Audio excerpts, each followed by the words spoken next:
Hello, welcome back to my YouTube channel. Please ನಿಮಗೆ ಇಷ್ಟ ಆದರೆ ಸಬ್ಸ್ಕ್ರೈಬ್ ಮಾಡಿ, ಲೈಕ್ ಮಾಡಿ. ನಿಮ್ಗೇನು ಅನಿಸತ್ತೆ ಅಥವಾ ನಾನು ಮಾಡೋ ರೆಸಿಪಿನಲ್ಲಿ ನಾನು ಏನಾದರೂ ಇಂಗ್ರೀಡಿಯೆಂಟ್ಸ್ನ ಮಿಸ್ ಮಾಡಿದರೆ ಪ್ಲೀಸ್ ಕಮೆಂಟ್ ಮಾಡಿ. ನನಗೂ ಸ್ವಲ್ಪ ತಿದ್ಕೊಳ್ಳೋಕ್ಕೆ ಈಸಿ ಆಗುತ್ತೆ. ಮನೆಯಲ್ಲಿ ಗ್ಯಾಸ್ ಖಾಲಿಯಾಗಿತ್ತು, ಏನು ಮಾಡಬೇಕು ಅಂತ ಯೋಚನೆ ಮಾಡ್ತಿದ್ದಾಗ ನನಗೆ ನೆನಪಾಗಿದೆ ಇನ್ಸ್ಟಾಮಾರ್ಟ್ನಲ್ಲಿ ಹಾಗೆಯೇ ಸರ್ಚ್ ಮಾಡುವಾಗ ನನಗೆ ಈ ಕೆಟಲ್ ಸಿಕ್ತು. ಅವತ್ತು ಆ್ಯಕ್ಚುಲಿ ನಂಗೆ ತುಂಬ ಬೋರ್ ಕೂಡ ಆಗ್ತಿತ್ತು, ಏನು ಮಾಡೋದು ಅಂತ ಕೂತಿದ್ದಾಗ ಕೆಟಲ್ನ ಆರ್ಡರ್ ಮಾಡಿದೆ. ನ್ಯೂಟ್ರಿಯೋ ಪ್ರೋ ಮಲ್ಟಿಪರ್ಪಸ್ ಕೆಟಲ್ ಇದರ ನೇಮ್. ಆ್ಯಂಡ್ ಈ ಕೆಟಲಿಂದ ಏನೇನು ಯೂಸ್ ಇದೆ ಅಂತ ನಾನು ಚೆಕ್ ಮಾಡಿಕೊಂಡೆ. ಅವ್ರು ಕೊಟ್ಟಿರೋ ಆ ಬುಕ್ ಕೂಡ ನಾನು ನೋಡಿದೆ. ಜಸ್ಟ್ ಅವ್ರು ಅದ್ರ ಬಗ್ಗೆ ಇಂಟ್ರಡಕ್ಷನ್ ಕೊಟ್ಟಿದ್ದನ್ನು, ಅದರಲ್ಲಿ ಏನೆಲ್ಲ ಕುಕ್ ಮಾಡೋದು ಅಂತಲೂ ನೋಡಿದೆ.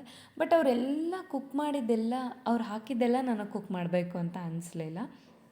ನನಗನ್ಸಿದ್ದು ನಮ್ಮಮ್ಮ ಮಾಡಿಕೊಡೋ ಕಡುಬು ತಿನ್ನಬೇಕು ಅಂತ ಅವತ್ತು ತುಂಬ ಆಸೆ ಆಗಿತ್ತು. ನಾನು ಕಡುಬು ಮಾಡೋದು ಹೇಗೆ ಅಂತ ನಾನು ನಿಮ್ಗೆ ಹೇಳ್ಕೊಡ್ತೀನಿ. ಬಟ್ ನಾನು ಮಾಡ್ತಿರೋದು ಜಸ್ಟ್ ಟ್ರೈ.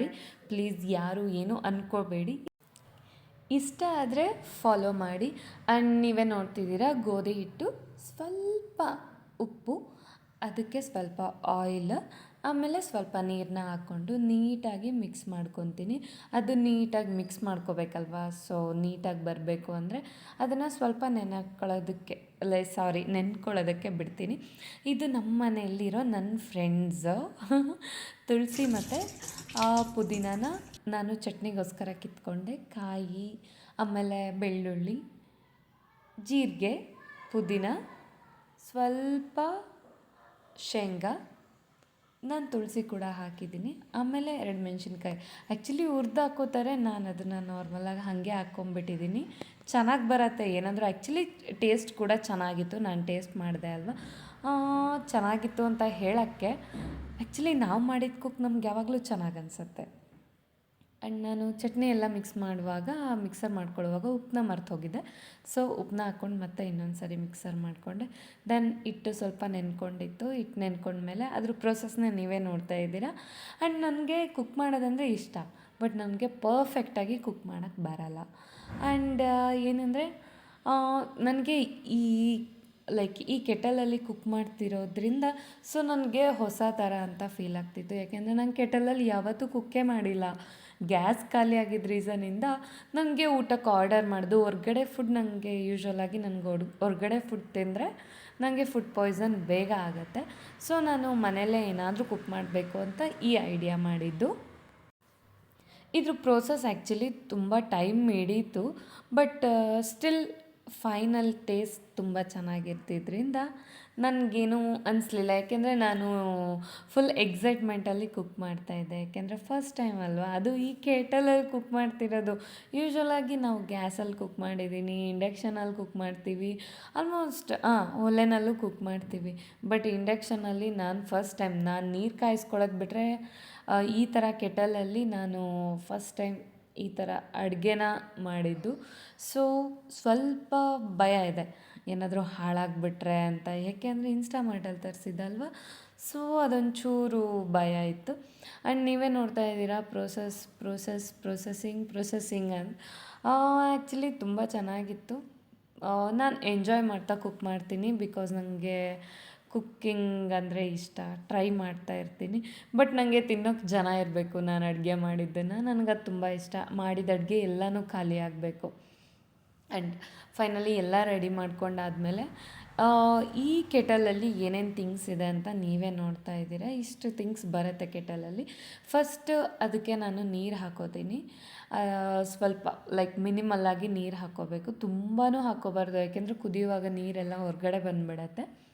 ಅದಾದಮೇಲೆ ಸ್ವಲ್ಪ ಅದು ಪ್ಯಾನ್ ಇದೆಯಲ್ಲ, ಅದಕ್ಕೆ ಸ್ವಲ್ಪ ಆಯಿಲ್ನ ಹಚ್ಕೋಬೇಕು. ಏಕೆಂದರೆ ಅದು ಮಾಡಿರೋ ಕಡುಬು ಇದೆಯಲ್ಲ, ಅದೆಲ್ಲ ಸೈಡಲ್ಲೆಲ್ಲ ಹತ್ಕೊಂಡ್ಬಿಡತ್ತೆ ಅಂತ ಹೇಳಿ ಆ ಪ್ಯಾನಿಗೆ ನೀಟಾಗಿ ಎಣ್ಣೆನ ಸ್ಪ್ರೆಡ್ ಮಾಡ್ಕೊತೀನಿ. ಸ್ಪ್ರೆಡ್ ಮಾಡಿಕೊಂಡು ಅದನ್ನು ಕೆಟಲ್ ಒಳಗಡೆ ಇಟ್ಬಿಟ್ಟು, ಅದಾದಮೇಲೆ ಒಂದೇ ಕಡುಬುಗಳನ್ನ ನೀಟಾಗಿ ಅರೇಂಜ್ ಮಾಡ್ತೀನಿ. ಅರೇಂಜ್ ಮಾಡ್ತಾ ಇರಬೇಕು, ನೀಟಾಗಿ ಅರೇಂಜ್ ಮಾಡಬೇಕು. ಯಾಕೆಂದರೆ ಒಂದಕ್ಕೊಂದು ಅಂಟ್ಕೋಬಾರ್ದಲ್ವ. ಅದನ್ನು ಆಯಿಲಿಂದ ಸ್ವಲ್ಪ ಅಂದರೆ ಸ್ವಲ್ಪ ಜಿಡ್ಡಿರಲಿ ಅಂತ ಹೇಳಿ, ಯಾಕೆಂದರೆ ಒಂದಕ್ಕೊಂದು ಅಂಟ್ಕೊಳ್ಳಲ್ಲ ಅಂತ ನೀಟಾಗಿ ಅರೇಂಜ್ ಮಾಡಿ ಅದನ್ನು ಸ್ವಲ್ಪ ಹೊತ್ತು ಬೇಯಿಸಬೇಕು. ಒಂದು 15 ಮಿನಿಟ್ಸ್ ಬೇಯಿಸ್ಬೇಕಾಗತ್ತೆ. ಬೇಯಿಸ್ಬೇಕಾಗತ್ತೆ. ನಾನು ಏನಾದರೂ ತಪ್ಪು ಮಾಡಿದರೆ, ಲೈಕ್ ಕುಕ್ಕಿಂಗಲ್ಲಿ ಏನಾದರೂ ಮಿಸ್ಟೇಕ್ಸ್ ಇದ್ದರೆ, ರೆಸಿಪಿಗಳು ಅಂದರೆ ನಂಗೆ ಅಷ್ಟು ಕುಕ್ ಬರಲ್ಲ ಅಂತ ನಾನು ಆಲ್ರೆಡಿ ನಿಮಗೆ ಫಸ್ಟ್ ವೀಡಿಯೋದಲ್ಲೇ ಹೇಳಿದ್ದೆ. ಸೊ ಅಡ್ಜಸ್ಟ್ ಮಾಡ್ಕೋತೀರಾ ಅಂತ ಅಂದ್ಕೊತೀನಿ. ನಿಮಗೆ ಎಂಟರ್ಟೈನ್ಮೆಂಟ್ ಇಷ್ಟ ಆಗುತ್ತೆ. ಲೈಕ್ ಇದು ಎಂಟರ್ಟೈನ್ ಪರ್ಪಸ್ ನಾನು ಮಾಡ್ತಾ ಇರೋದು, ಯಾರಿಗೂ ಕುಕ್ ಹೇಳ್ಕೊಡೋಷ್ಟು ದೊಡ್ಡ ಶೆಫ್ ನಾನಲ್ಲ. ಸೊ ಇದನ್ನು ಒಂದು 20 ಮಿನಿಟ್ಸ್ ಬೇಯಿಸ್ಕೋಬೇಕು. ಬೇಯಿಸ್ಕೊಂಡಾದ್ಮೇಲೆ ವಾವ್, ರೆಡಿ ಇದೆ ಅಂತ ಅನಿಸುತ್ತೆ. ಬಟ್ ಟೇಸ್ಟ್ ಮಾಡಿದ್ಮೇಲೆ ಗೊತ್ತಾಗೋದಲ್ವಾ. ಈಗ ಅದನ್ನು ಆಫ್ ಮಾಡಿಕೊಂಡು ಒಂದೊಂದನ್ನೇ ಅದನ್ನೆಲ್ಲ ಕೆಳಗಡೆ ಇಟ್ಕೋಬೇಕಾಗತ್ತೆ. ಅದು ಸುಡ್ತಾ ಇರೋದ್ರಿಂದ ನನಗೂ ಸ್ವಲ್ಪ ಭಯ ಇತ್ತು. ಏಕೆಂದರೆ ಕರೆಂಟ್ ಐಟಮ್ಸ್ ಯಾವಾಗಲೂ ನಮಗೆ ಎಲೆಕ್ಟ್ರಿಕ್ ಐಟಮ್ಸ್ ಭಯನೇ ಆಗುತ್ತೆ. ಅದು ಏನೇ ನಾವು ಆಫ್ ಮಾಡಿದ್ರೂ ಅದು ಬೆಂದಿದೆಯೋ ಇಲ್ಲೋ ಅಂತ ಫಸ್ಟ್ ನೋಡ್ಕೋಬೇಕಿತ್ತಲ್ವ. ಸೊ ನಾನು ಬೆಂದಿದೆಯೋ ಇಲ್ಲೋ ಅಂತ ಈ ಥರ ಕಟ್ ಮಾಡಿ ಚೆಕ್ ಮಾಡಿಕೊಂಡೆ. ಯಾಕೆಂದರೆ ನೀಟಾಗಿ ಕಟ್ಟಾಯಿತು ಅಂತ ಹೇಳಿದ್ರೆ ಅದು ಡೆಫಿನೆಟ್ಲಿ ಅದು ಬೆಂದಿದೆ ಅಂತ ಅರ್ಥ. ಸೊ ಪ್ರಿಪೇರ್ ಆಯಿತು, ಎಲ್ಲ ರೆಡಿ. ಈಗ ಚಟ್ನಿನೂ ರೆಡಿ ಇದೆ, ಜೊತೆಗೆ ಕಡುಬು ಕೂಡ ರೆಡಿ ಆಯಿತು. ರೆಡಿ ಆಗಿರೋದನ್ನು ಎಲ್ಲ ಒಂದು ಪ್ಲೇಟಿಗೆ ಅರೇಂಜ್ ಮಾಡ್ಕೊತಾ ಇದ್ದೀನಿ. ಯಾಕೆಂದರೆ ಬಿಸಿ ಇರೋದ್ರಿಂದ ನಾನು ತಿನ್ನಬೇಕಲ್ವ, ಕಷ್ಟ ಆಗುತ್ತೆ. ಒಂದೊಂದನ್ನೇ ಎಲ್ಲ ಅರೇಂಜ್ ಮಾಡಿಕೊಂಡು ತಿನ್ನಬೇಕಲ್ಲ. ಸೊ ತಿನ್ನೋಕೆ ರೆಡಿ. ಬಟ್ ತುಂಬ ಬಿಸಿ ಇರೋದ್ರಿಂದ ಸ್ವಲ್ಪ it takes time. But it's okay. ತಿನ್ನೋಕೆ ತುಂಬ ಚೆನ್ನಾಗಿರತ್ತಲ್ವ. ಟೈಮ್ ಎಷ್ಟು ತೊಗೊಂಡ್ರೆ ಏನು ಅನ್ನೋದು ನಮಗೆ ಮ್ಯಾಟ್ರ್ ಆಗಲ್ಲ. ಬಿಸಿ ಬಿಸಿ ಕಡುಬು ಆ್ಯಂಡ್ ಕಾಯಿ ಚಟ್ನಿ ರೆಡಿ. ಆ್ಯಕ್ಚುಲಿ ಟೇಸ್ಟ್ ಮಾಡೋಕ್ಕಂತೂ ನನಗಂತೂ ಆ್ಯಕ್ಚುಲಿ ತುಂಬ ಇಷ್ಟ ಆಯಿತು. ಯಾಕೆ ಅಂತ ಹೇಳಿದ್ರೆ ನಾನು ಆಲ್ರೆಡಿ ಟೇಸ್ಟ್ ಮಾಡಿದ್ಮೇಲೆ ವೀಡಿಯೋ ಅಪ್ಲೋಡ್ ಮಾಡ್ತಿರೋದು. ಸೊ ನನಗೆ ಅದ್ರ ಬಗ್ಗೆ ಗೊತ್ತಾಗಿದೆ. Thank you so much. Bye.